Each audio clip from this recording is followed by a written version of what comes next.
Hello, my name is Carling Luciani, and I am currently an undergraduate student here at the University of Guelph.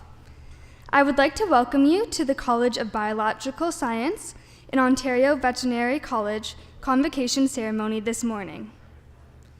The University of Guelph is honored by our graduates, and we take great pride in this convocation. I'd like to tell you a little bit about the proceedings today.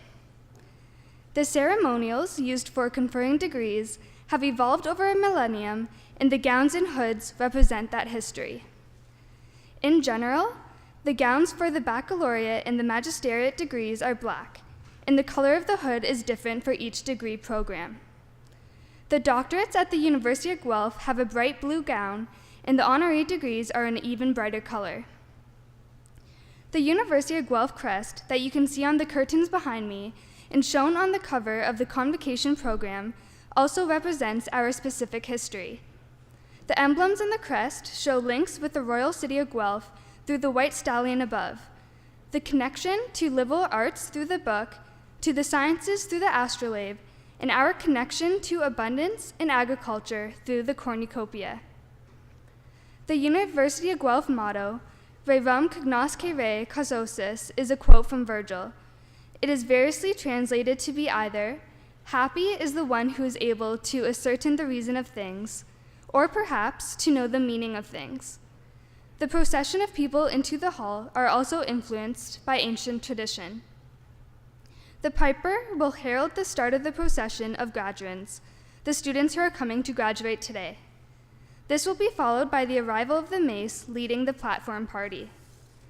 The mace is a symbol of authority of the university and will be carried by the beadle. In medieval universities, a beadle was chosen by the instructor to work as an assistant. Today, the beadle is the ceremonial officer of Senate. Following the beadle and mace is the chancellor, members of the administration and the honorees, fellows of the university, members of the board and senate, and members of faculty and staff. The degrees will be conferred in the order that you see in your program. The degrees are separated by categories representing the specific degree being awarded within the college. We will begin with doctorates and magisteriates, followed by the baccalaureate degrees. The name reader will announce the degree being awarded at the start of each category. As the name of each student is called, the beadle will place the hood over the recipient's shoulders.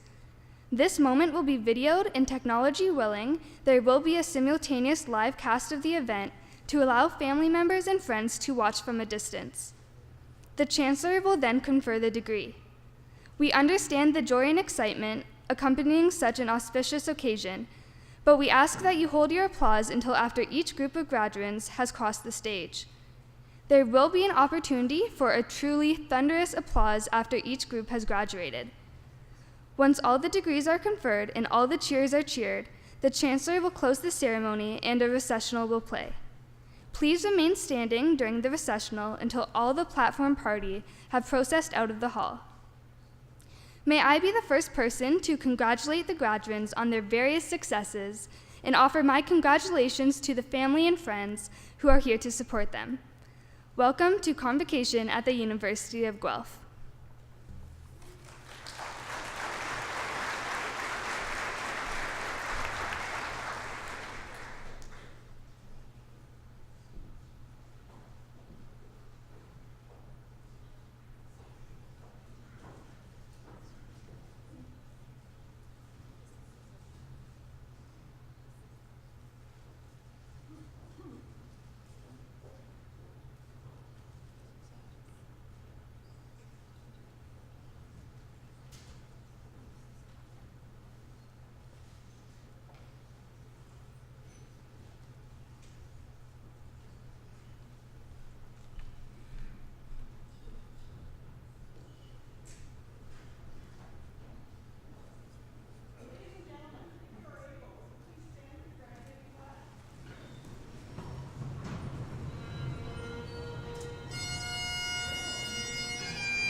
Oh, Canada, our home and native land, true patriot love in all thy sons command.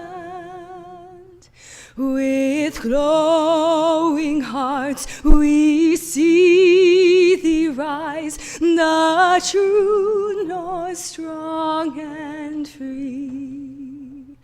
From far and wide, O Canada, we stand on guard for thee. God keep our land glorious and free.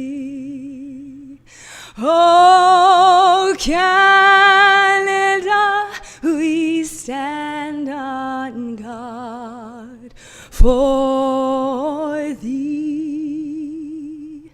Oh, Canada, we stand on guard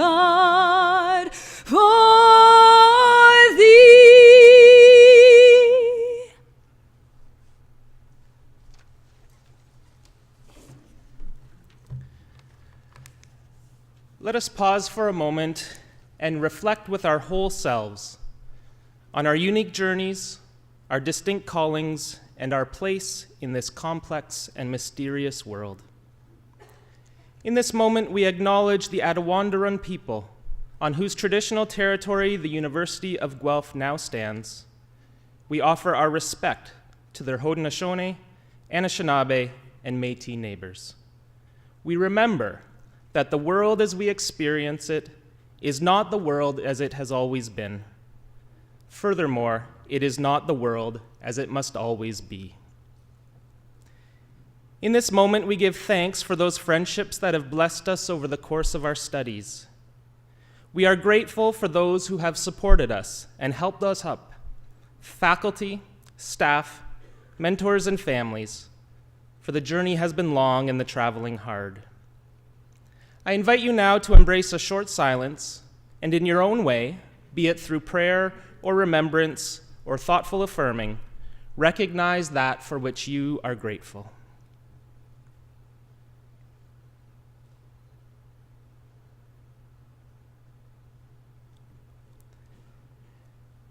And as we open ourselves to a new season of life, may the knowledge that we have attained here be coupled with wisdom, colored with compassion, and marked with humility. May we embrace each new opportunity in ways that honor creation, that foster community, and defends the dignity of all people. And may the mystery of life and each precious moment bring us laughter and delight as we seek to be agents of grace and peace and hope for this world. Amen. You may be seated.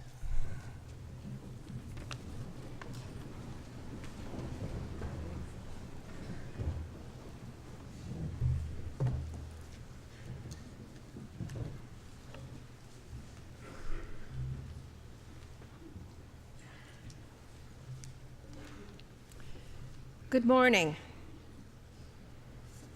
Welcome.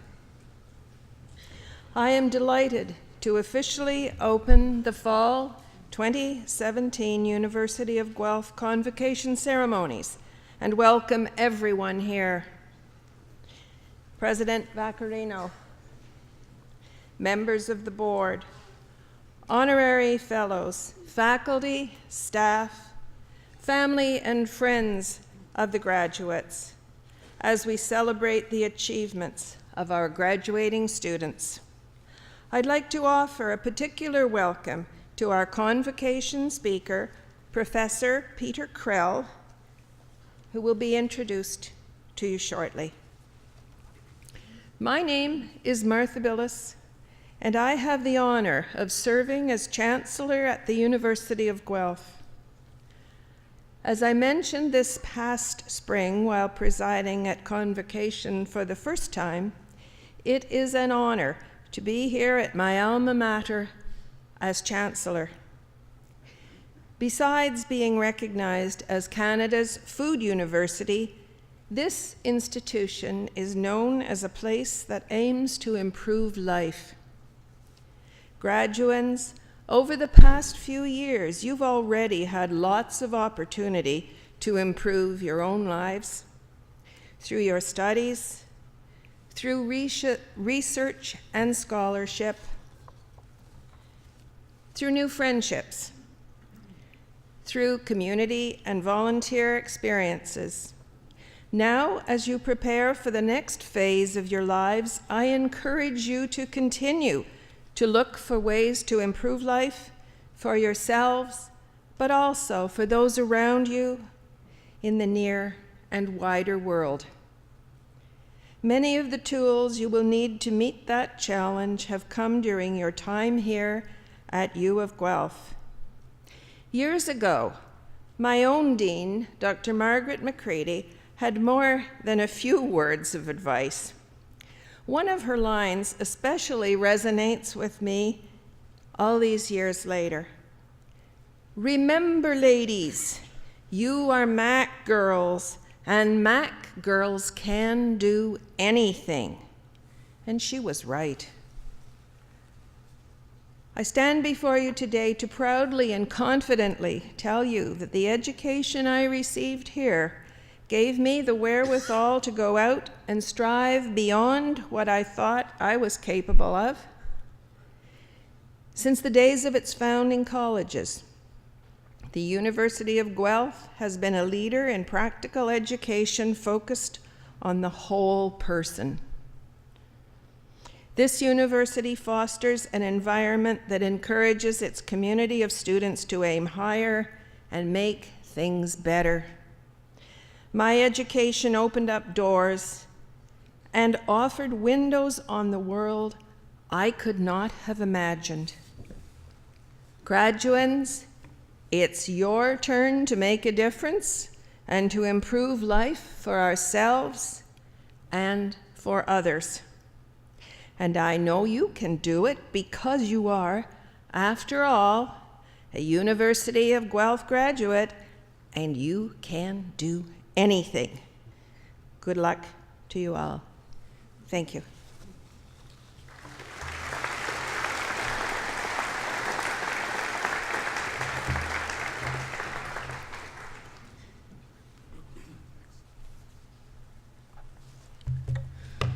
Well, good morning, everyone. My name is Franco Vaccarino, and I have the honor and the privilege of serving as the president and vice chancellor of this great university.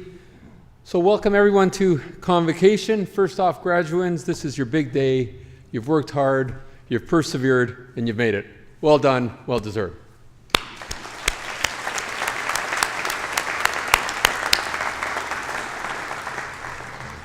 Now, today you all share something in common. You're all University of Guelph graduates. And as you prepare for this next step on your journey, I'd like to share some thoughts with you that may reflect themes that you'll also share and have in common as you look to the years ahead. When we think about what drives us to move forward, to work hard, to be successful, and to go to the next level, we naturally think about life's rewards. That A that you get on a paper, or that raise or bonus you get at your job for a job well done. These are the rewards that drive you to continue working hard and to do better, to raise the bar. Yet, buried within this general reality is the fact that many major advances and so much of your own feelings of success have come not only from that pat on the back for a job well done, but also from how you confronted adversity and challenges. As ironic as it may sound, discomfort and adversity and how we work through that discomfort and adversity are often the spurs for creativity, for innovation, for discovery, and ultimately progress. You can ask one of the many researchers and scholars who make the University of Guelph one of Canada's most innovative universities, like Professor Amar Mohanty, head of University of Guelph's Bioproducts Discovery and Development Center, where plant scientists and engineers are working on sustainable uses of farm crops. Everything from car dashboards to household goods, such as single-serve 100% compostable coffee pods. These are all examples of innovations that came out of a sense of dissatisfaction or discomfort from how things were, and a need to make things better.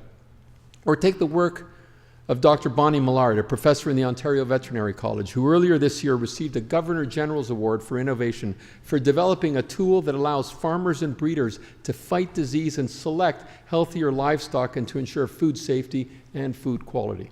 Again, innovations that were triggered by the adversity of infections and the health challenges that are related to that. Innovations that come from wanting to make things better. Or English professor A.J. Hebel, who was awarded the Impact Award from the Social Sciences and Humanities Council of Canada. Dr. Hebel's research is about improvisation. AJ's interdisciplinary field, in a sense, deconstructs what improvisation means and uses it to foster community and positive social change and to spark dialogue and discovery around the world. Again, innovation that comes out of wanting to make things better. Every one of these projects and others at the University of Guelph started with someone looking for a way to do something better. As well, likely every one of these researchers encountered challenges. You can be sure they encountered challenges, they encountered hurdles and roadblocks along the way. At times, they likely had to confront adversity and struggle through their own journey in their work, and wondered actually if they could overcome those struggles along the way. Graduates, of course, you may also have felt that way from time to time during your years here at the University of Guelph. Clearly, each of you found a way to surmount those roadblocks. It's like that point in the middle of developing your idea for a paper. You start out with an idea, seems fairly straightforward and simple enough. Then you start writing the paper and it all of a sudden starts to feel quite chaotic and then becomes a challenge. And then you keep working through it and you did it because you worked through those challenges. Whether we're talking about the science or the arts or any other career path you might pursue from here, trust the journey, trust the process, and trust yourself, and understand the rewards of pushing through adversity. All three of these examples I mentioned have something else in common. They're all about turning knowledge into action, taking something learned and using that knowledge to make a difference. Turning knowledge into action to address real-world challenges is very much a part of our DNA. It's a vital part of what we do at the University of Guelph and what you've learned here. Now, looking ahead, think about how you will apply your own skills, your own talents, your own knowledge to better yourself and the lives around you. Now, there's one more key message in all three of my examples of University of Guelph research. From green car parts to healthier livestock to improvisation and community building, these projects all bring together varied disciplines, varied perspectives to tackle a challenge to improve some aspect of the world. They're all examples of the good and the success that comes from breaking down barriers, bringing together different areas of expertise, different voices, and different perspectives to address complex problems. Solving any complex problem requires finding common ground and balance, while at the same time working towards some kind of shared goal. No doubt you've encountered challenges during the past few years here that required you to reach out to classmates or to professors, to roommates, to others on campus and others in the broader community.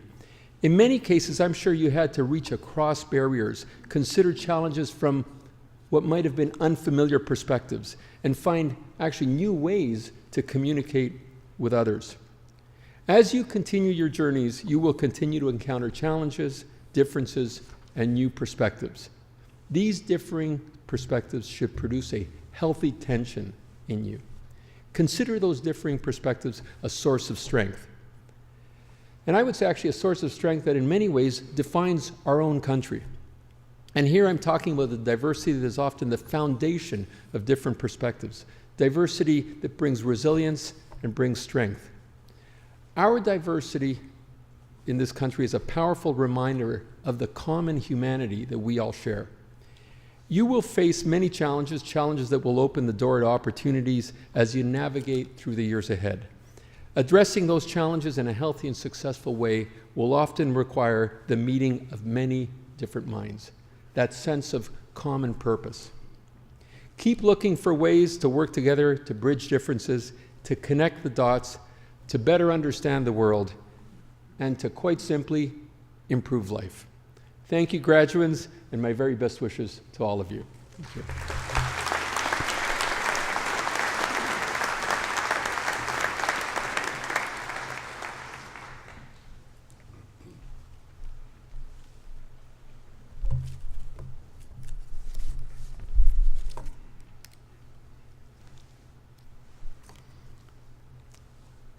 Madam Chancellor, on the recommendation of the Senate of the University of Guelph, I have the honor to present to you Peter Krell, candidate for the distinction of University Professor Emeritus.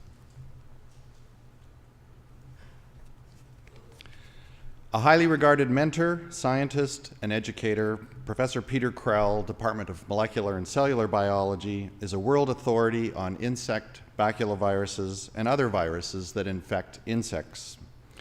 His extensive collaboration with Natural Resources Canada on insect virology and molecular entomology has focused on identifying genes involved in insect development and their regulation in order to control pest devastation of Canada's multi-million-dollar forestry industry. His studies of genes and proteins involved in metamorphosis and odorant receptors are now being used to develop antennae in a box to be used in field diagnostics for identifying invasive forest insects. Professor Krell has also worked in animal virology with researchers in the Ontario Veterinary College, particularly in developing vaccine vectors based on avian viruses. He's published more than 120 peer-reviewed articles, including papers in some of the most prestigious journals in the field. He has served on editorial boards of prominent journals, including as virology section editor for the Canadian Journal of Microbiology since 1995, and in various leadership roles with the Canadian Society of Microbiologists. He's also been a member of the executive of the International Committee on the Taxonomy of Viruses. Since joining the University of Guelph's former Department of Microbiology in 1981, Professor Krell has mentored numerous colleagues, graduate students, and postdoctoral researchers. In well-deserved recognition of his illustrious career and notable international impact, I ask you, Madam Chancellor, to confer upon Peter Krell the distinction of University Professor Emeritus. By the authority of the Senate of the University of Guelph, I have the honor to name you University Professor Emeritus. Thank you. Congratulations.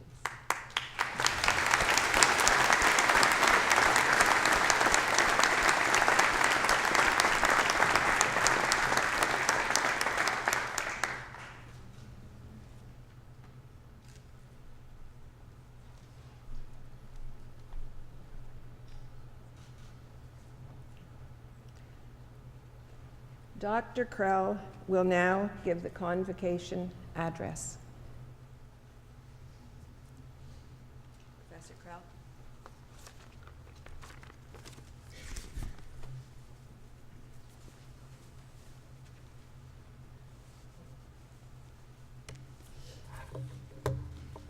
Madam Chancellor, Mr. President, esteemed colleagues,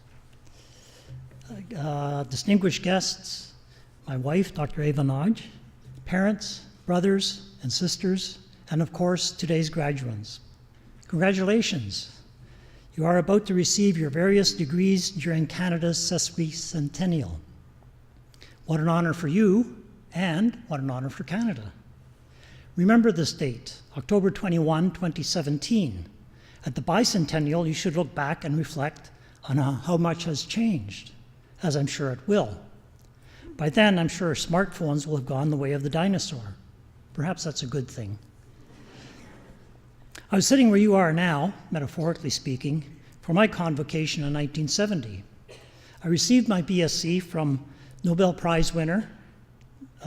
Peace Prize winner Lester B. Pearson, Canada's 14th Prime Minister, who was responsible for instituting Canada-wide universal health care, the Canada Pension Plan, and student loans.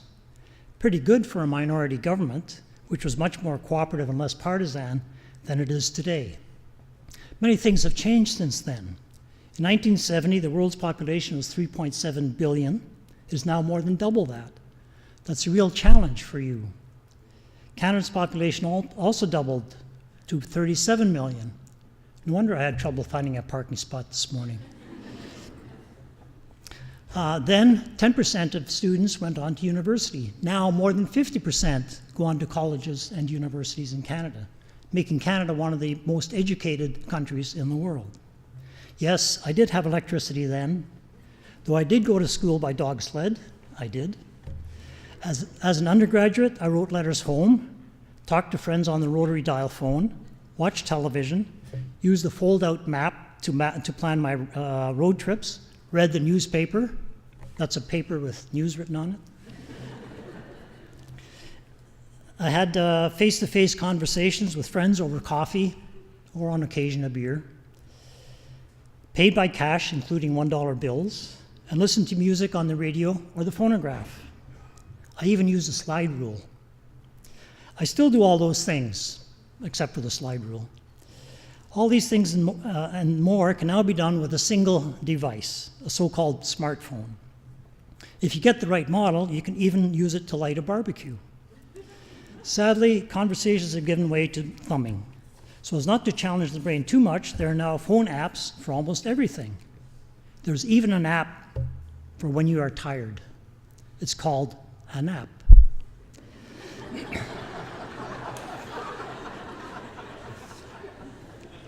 I wonder why it's even called a phone, or even why it's considered smart.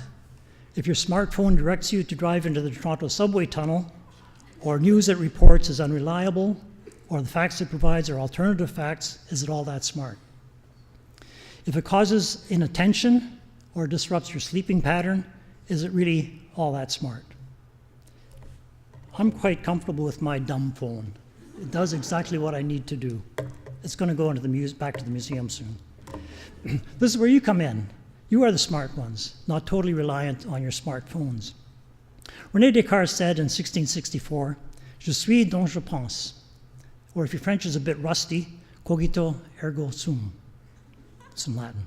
I think, therefore I am. I would like to turn that phrase around. I am, in other words, you are, therefore I should think, you should think. Think, do not accept facts, do not accept at face value what your smartphone or anything or anyone else tells you.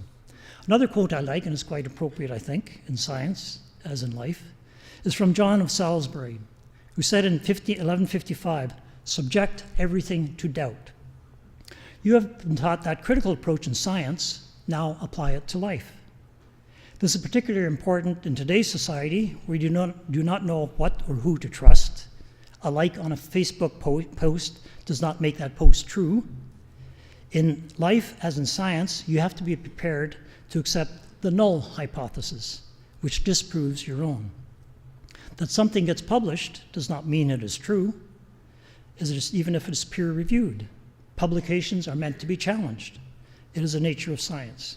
As much as I rail against smartphones, I appreciate that a lot of basic research in computer programming, chemistry, psychology, marketing, and engineering went into the development of that first smartphone.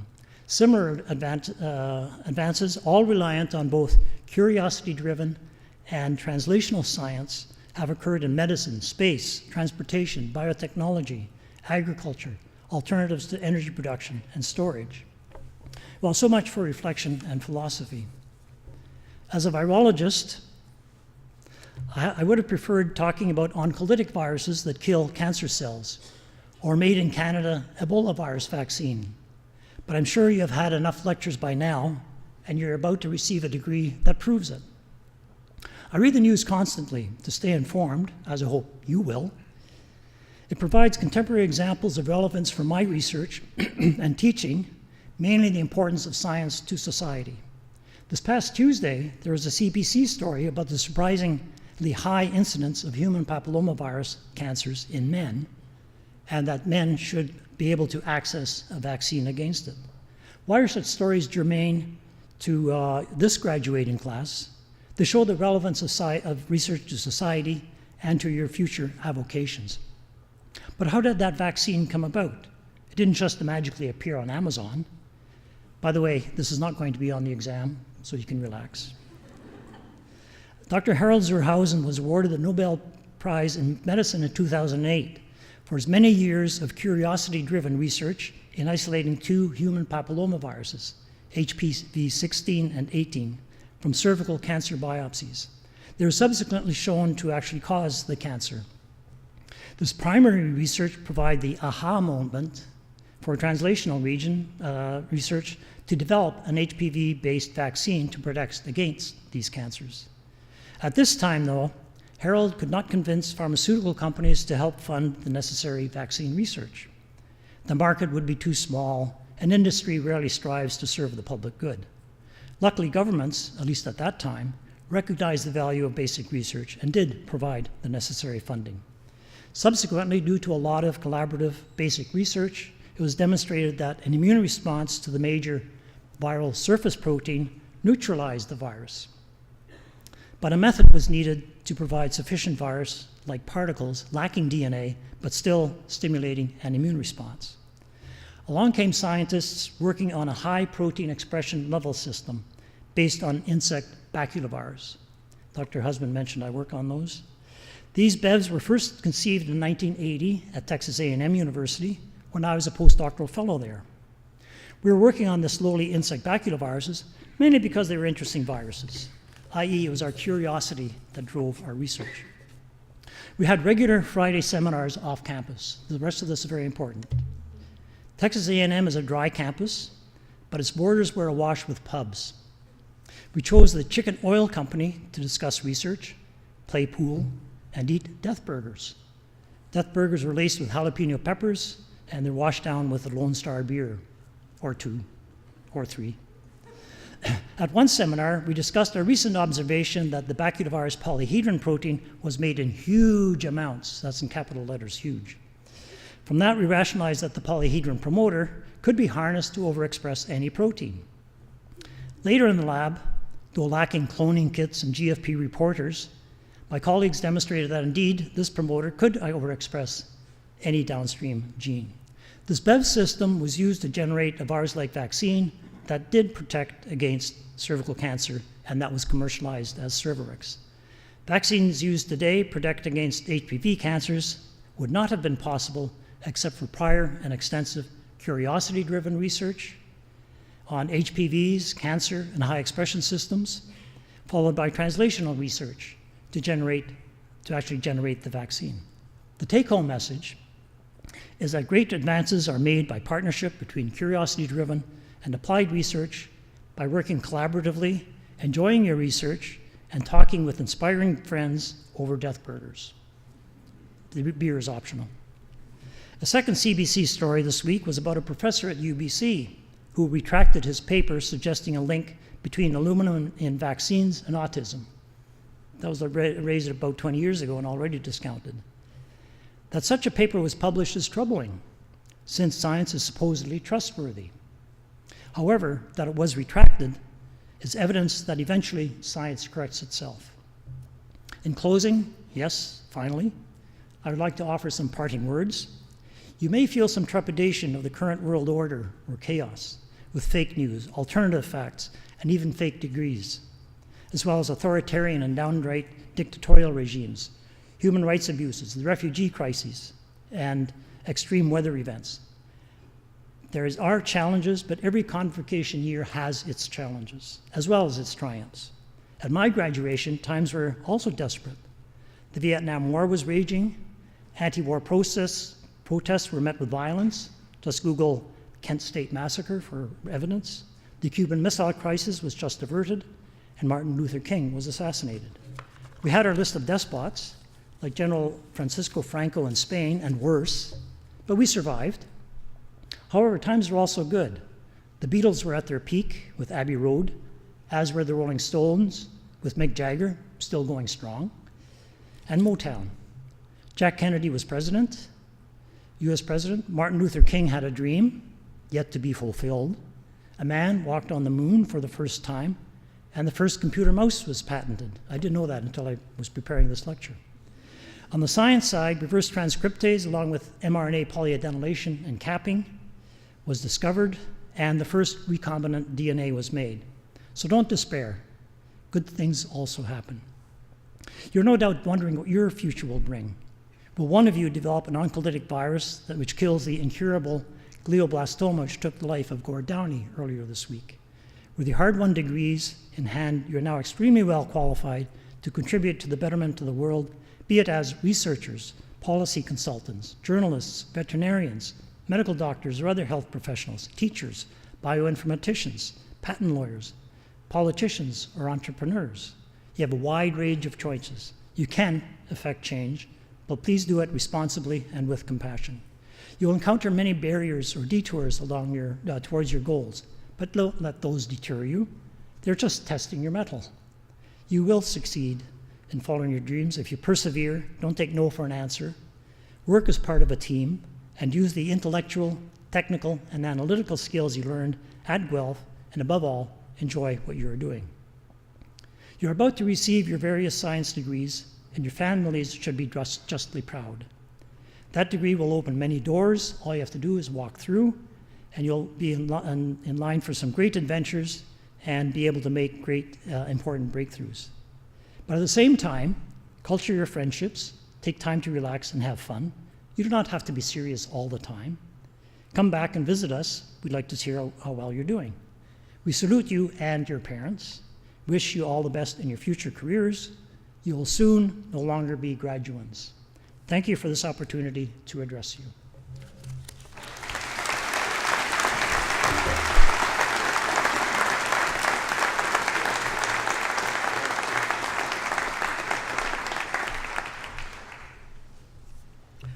Thank you, Professor Krell. That was a wonderful speech, and I hope that in the fog of your own excitement about graduation in the days and months and years ahead, you may reflect on those remarks and remember them.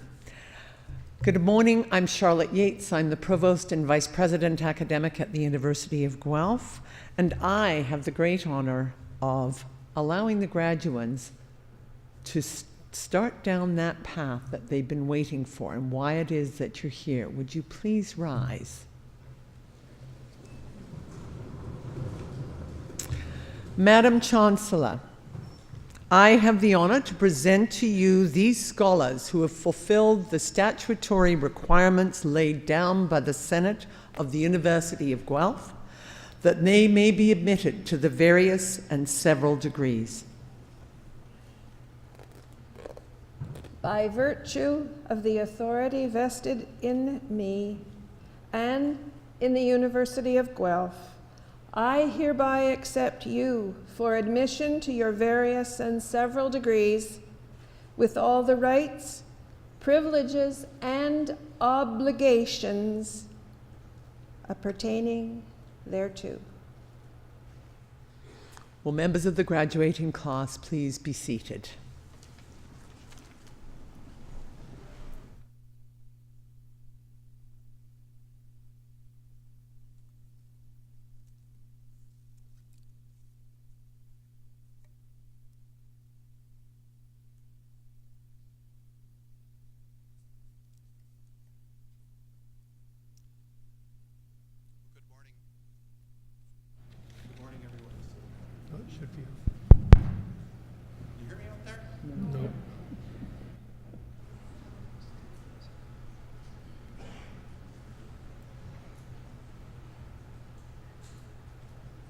Good morning, everyone.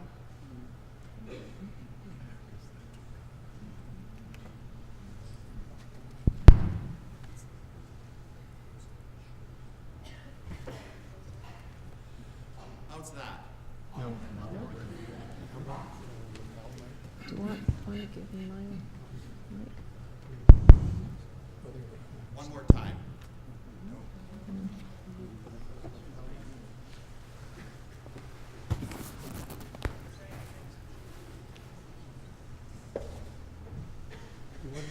Yes, yes. We're going to give you the wireless. Give you the wireless. Clipped on here.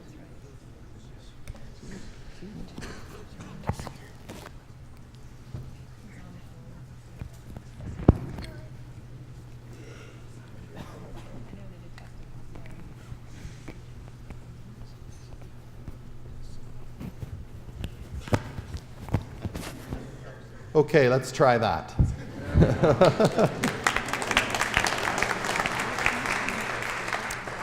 Well, good morning, everyone. My name is Brian Husband. I'm the Associate Dean Academic for the College of Biological Science, and I'll be one of the name readers this morning. This is, of course, a very proud day for all of you, the families and friends of the graduates, and I just wanted to begin by welcoming you to express your excitement for your graduate as they walk across this stage to be greeted by the Vice Chancellor. However, I wanted also to ask that the general audience please save your collective applause until after the presentation of each of the major degree programs, and we'll give you the cue as to when that happens. There will be some changes in readers throughout that process. Madam Chancellor and Mr. President, I have the honor to present to you these scholars from the College of Biological Science, that they may be admitted to the degree of Doctor of Philosophy.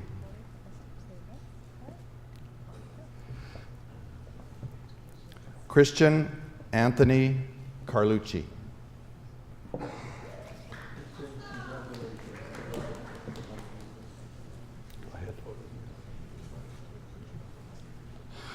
Laura Castellani.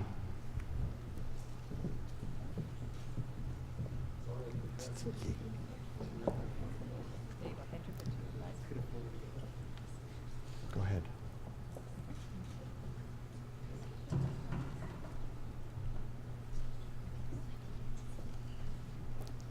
Tzitziki del Rosario Luisa Quintana.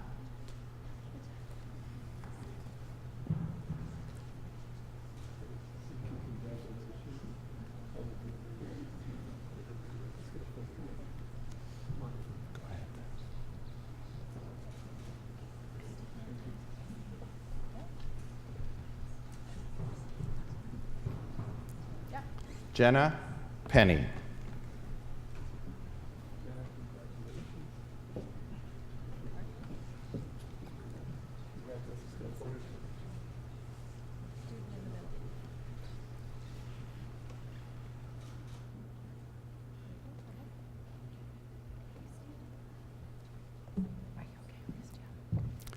Megan Elizabeth Racy. I haven't looked at the names. Let me just stand really close so you don't. Yeah, that's right. Okay, do I have a card? Yes, she's got it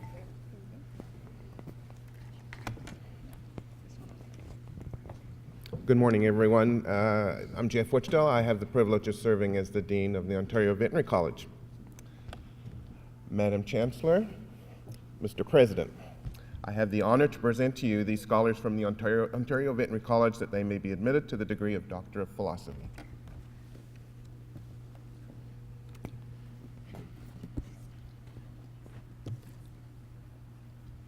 Shaima Wagdi Mahmoud Abdelmagid.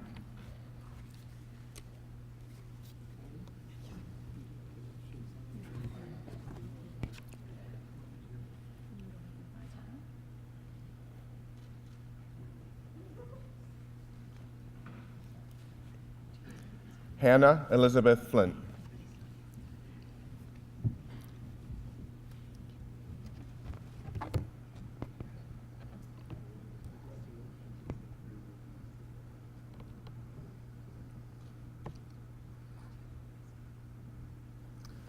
Madam Chancellor, Mr. President, I have the honor to present to you these scholars from the Ontario Veterinary College that they be admitted to the degree of Doctor of Veterinary Science.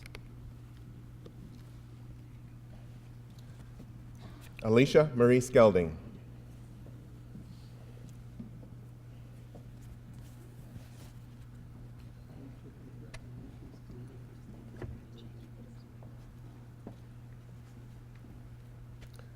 Charlotte Breyer Winder.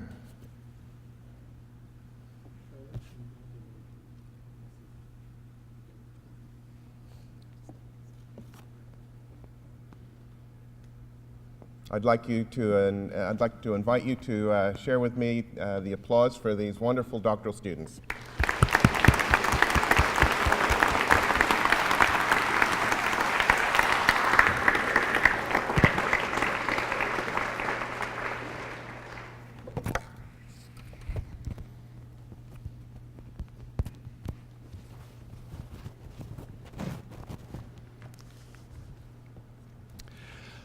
Madam Chancellor, Mr. President, I have the honor to present to you these scholars from the College of Biological Science that they may be admitted to the degree of Master of Bioinformatics.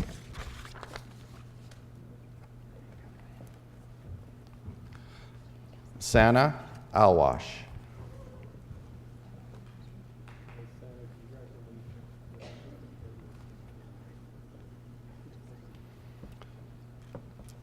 Travis Michael Blimke.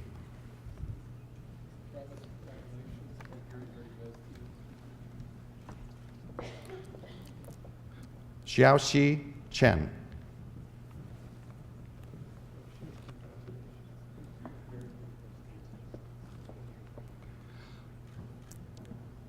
Laura Kelsey Lontaine.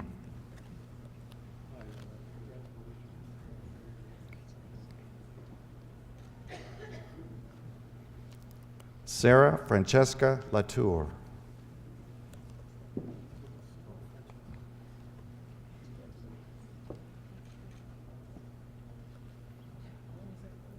Chin Yang Lee.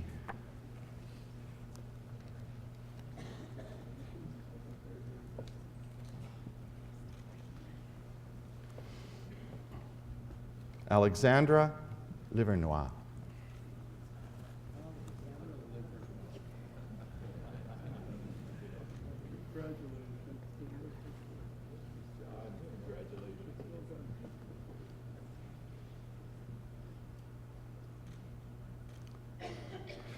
Andrew Riley.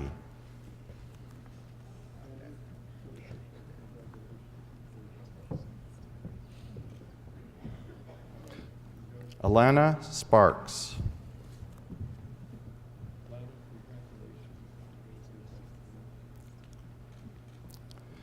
Matthew Alexander Studley.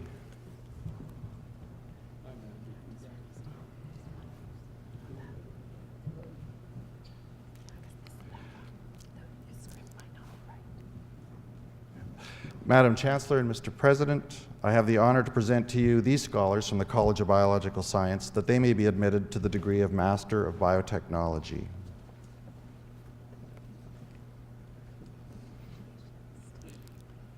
Benjamin Edward Dobosh.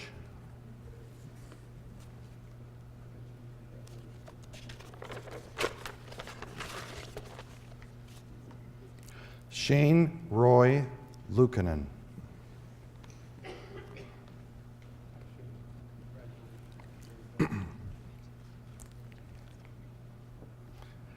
Alexander Emmerich Mitro.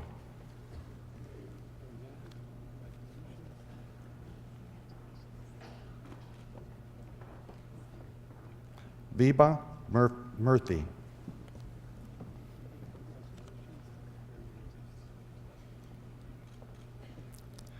Michael Alexander Osborne.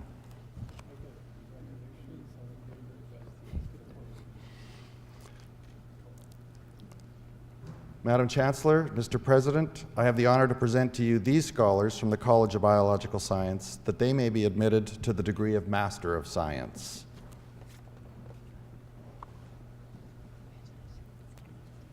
Owen Stewart Anderson.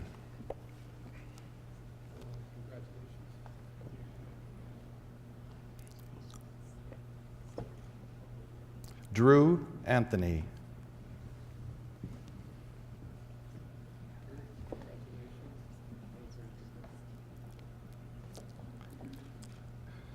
Daniela Baranovsky.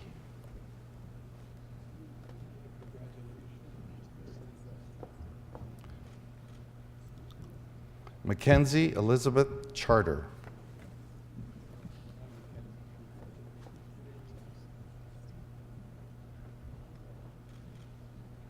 Alexandra Michelle Coates.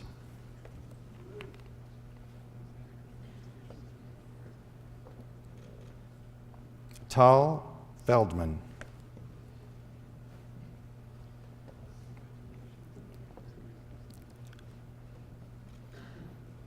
Monica Lacey Gallant.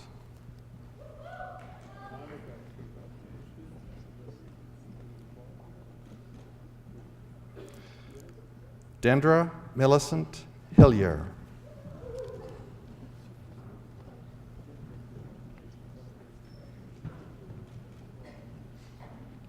Nicole Jennifer Kelly.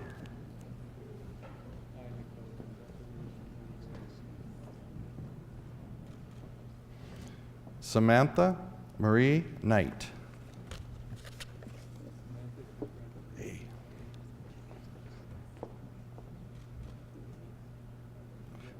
Mackenzie Lorimer.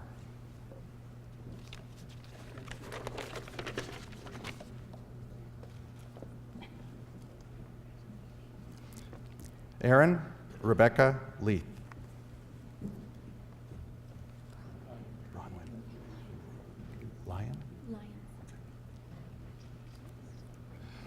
Bronwyn Jean Elizabeth Lyons.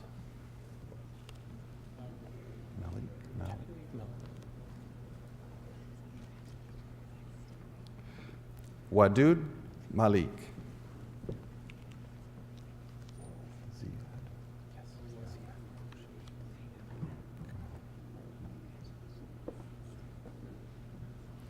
Ziad Marushi.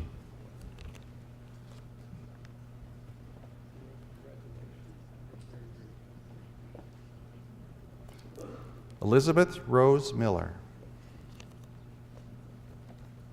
Okay.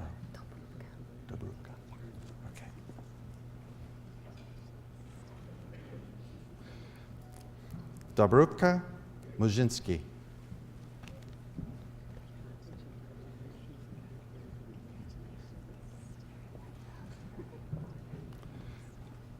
Wesley Stephen Newton.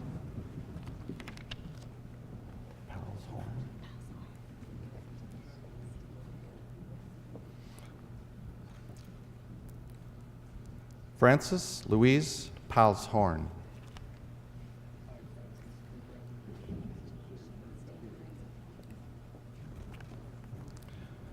James Michael Paquin.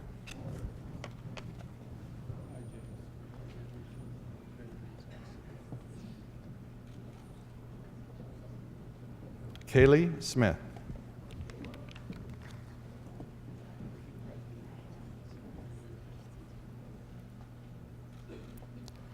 Victoria Soussier.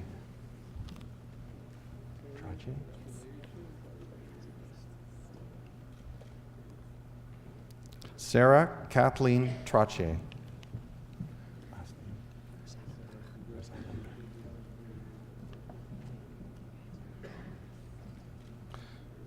Lisette Verseilenberg. Please join me in congratulating all of these graduates.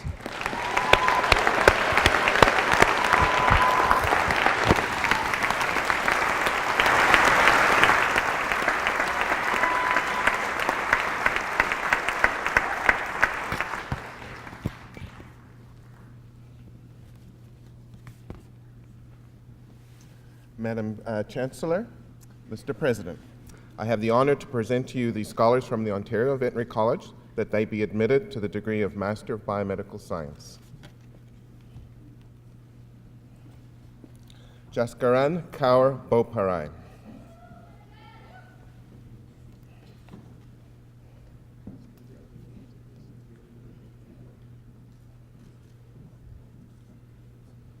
Ola Sarah Davis.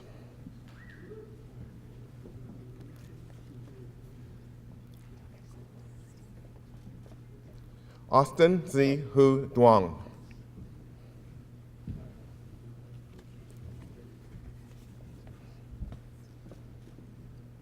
Jack Lee.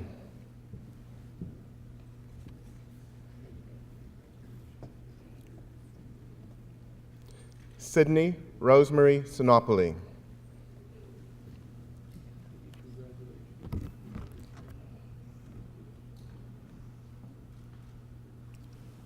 Madam Chancellor, Mr. President, I have the honor to present to you the scholars from the Ontario Veterinary College that they be admitted to the degree of Master of Science.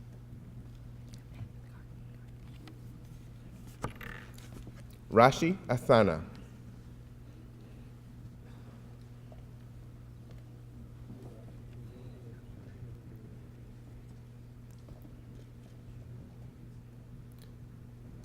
Wing Ka Amanda Aw Young.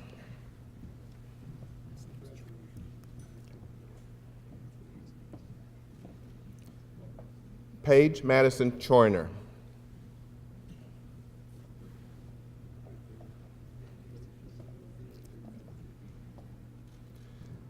Lindsay Jennifer Day.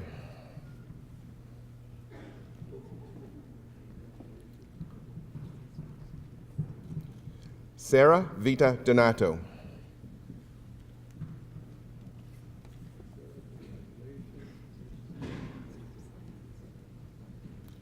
Melanie Frances Dupuy.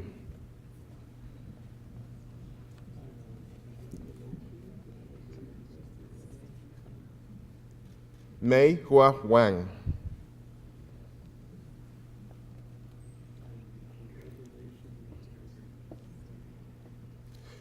Christine Ann James.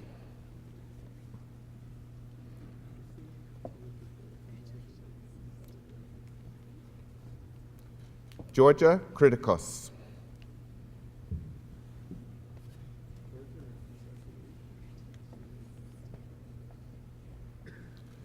Melissa McKinnon.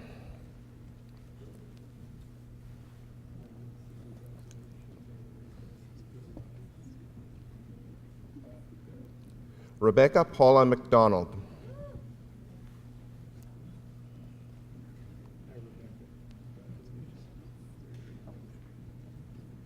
Emma Irene Morrison.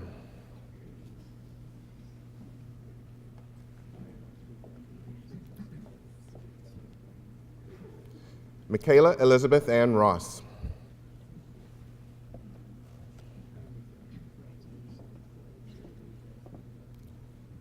Amanda Santa Rosa.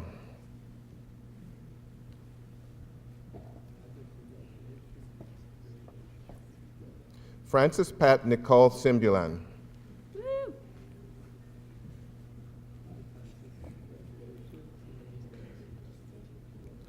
Rachel Carson Terrio.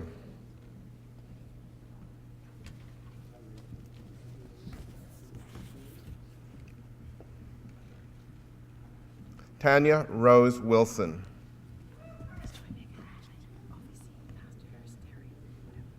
Please join me in congratulating these master students from the Ontario Veterinary College.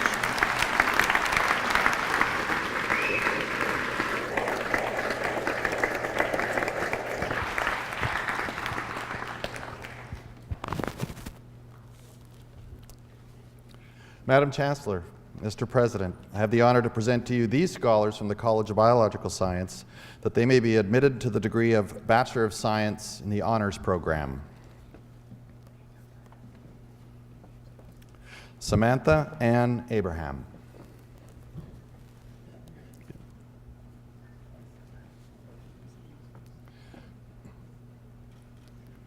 Samuel Kenneth David Adams. Thank you. Liam Patrick Adamson.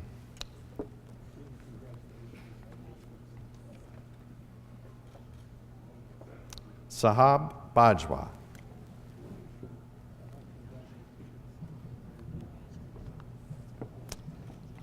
That was, Sahaj was with distinction, I apologize. Chesney Ann Baldwin, with distinction.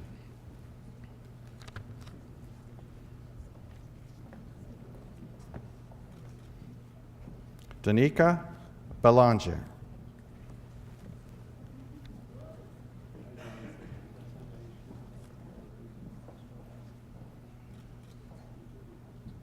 Michael Eugenio Bernardo.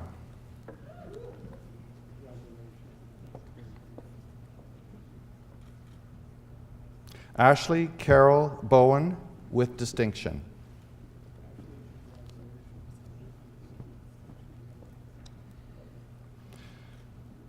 Danielle Maria Canhoto, with distinction.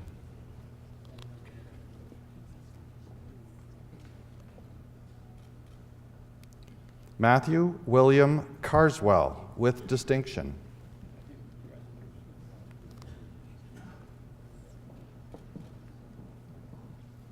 Pascal Marie Catherine Thifal Colangelo, with distinction.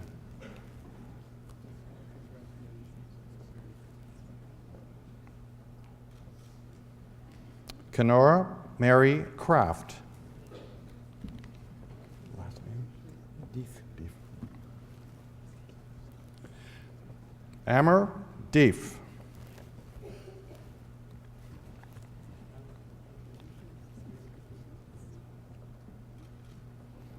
Caitlin Margaret Joyce Hubei Dennis.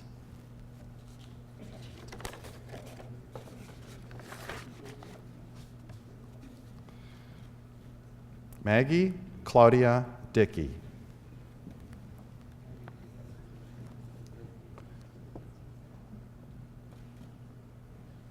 Andrea Dobrescu.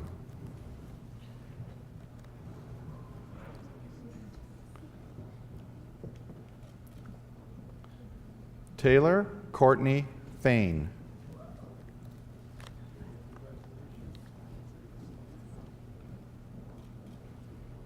Samantha Catherine Franco.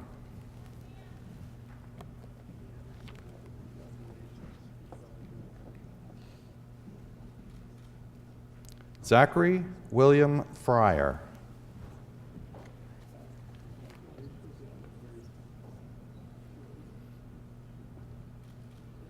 Shauna Catherine Fulton.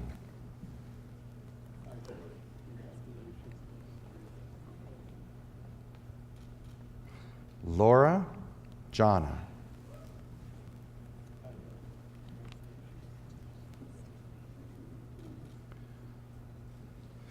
Frank Robert Greco.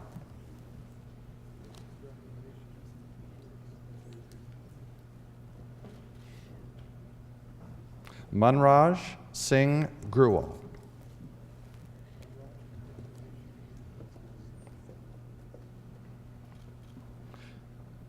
Amelia Janina Grezik, with distinction.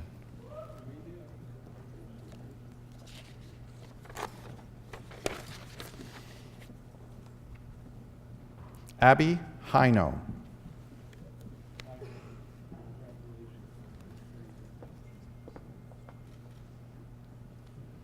Lauren Keiko Isaacs.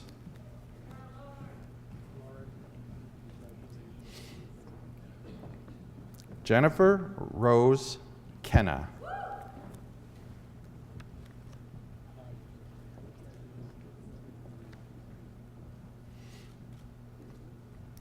Luke Joseph Stanley Knowles.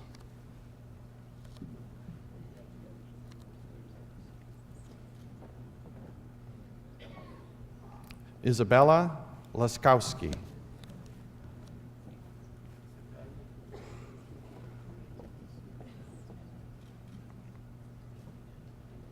Liliane Yvonne Lecleptu.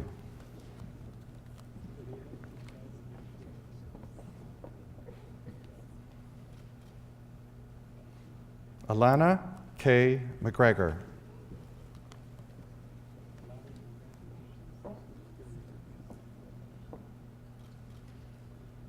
Sarah Ann Marton.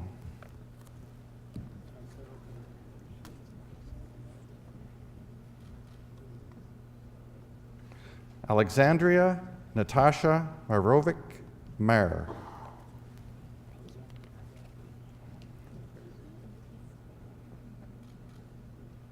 Sarah Meyer.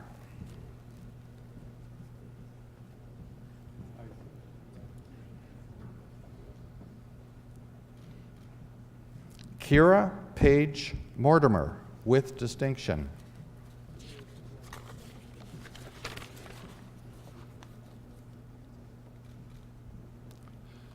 Christine Diane Marie Pelchat.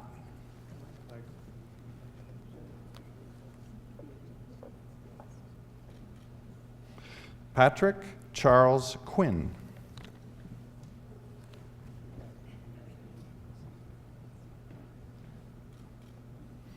Angela Christina Saleh.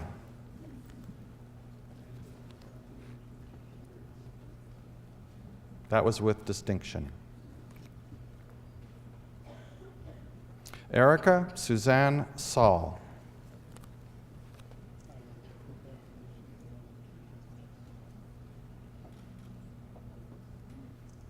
Caitlin Ann Sheehy Nelson, with distinction.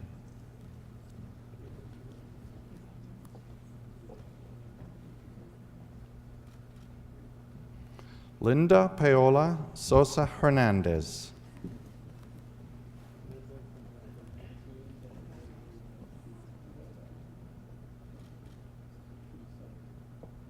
Deirdre Stewart.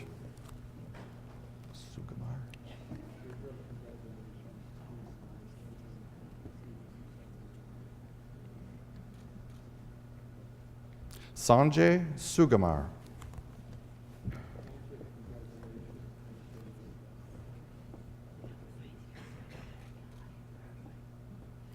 Allison Dawn Thomas, with distinction.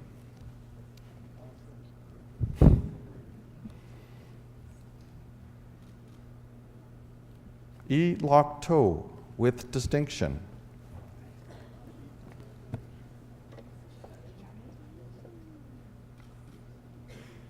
Daniel Troster.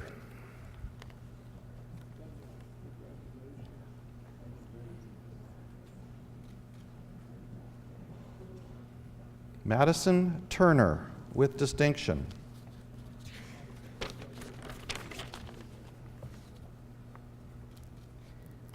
Aisling Dorothy Balsamas.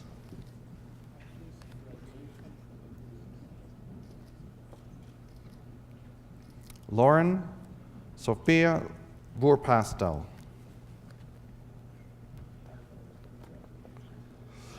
Madam Chancellor, Mr. President, I have the honor to present to you these scholars from the College of Biological Science that they may be admitted to the degree of Bachelor of Science General Program.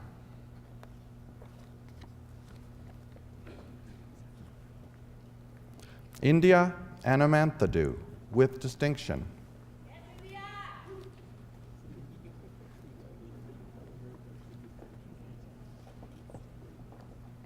Karen Sophia Becker.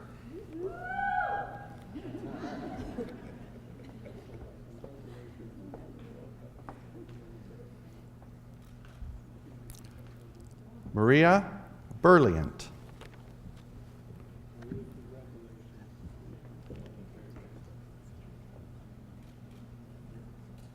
Kelsey Bonnell.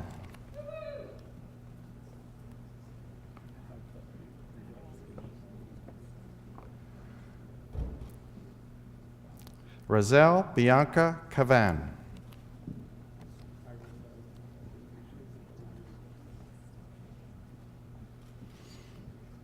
Michelle Dancy.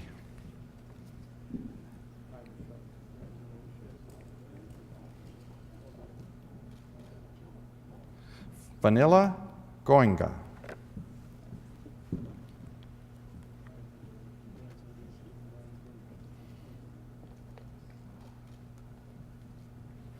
Jerome Rayner C. Lacambra.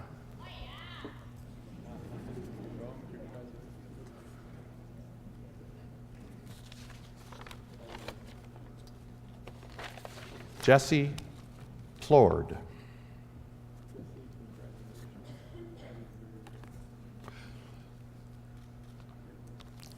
Okay, let's hear a big round of applause for all of those graduates.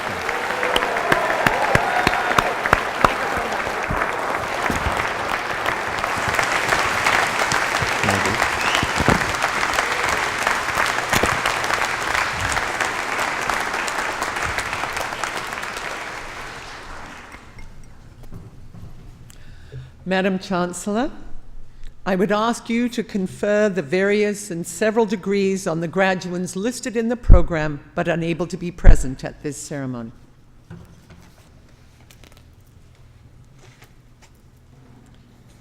By virtue of the authority vested in me and in the University of Guelph, I confer the various and several degrees in absentia on the graduands not present.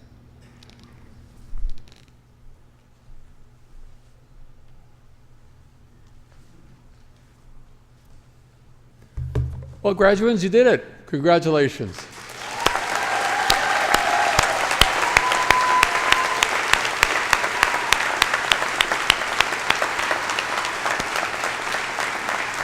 Terrific work. Well, let me take this opportunity now to welcome all of you to the Griffin alumni family, a growing family. Today, close to 1,000 new graduates are joining that group. The University of Guelph alumni now number more than 140,000 graduates around the world. As you can imagine, we're all hugely proud of you and your accomplishments here at the University of Guelph, and do look forward to seeing how the foundations that you've developed here as a student will continue to support you in the future. We want to celebrate your achievements and successes, and do hope that you will stay in touch. And remember that your always welcome here. Graduates, I'm sure you've made all sorts of memories here, including today's ceremony, and remember this as well. You're a student for a relatively short time, but you're a Griffin forever. Congratulations.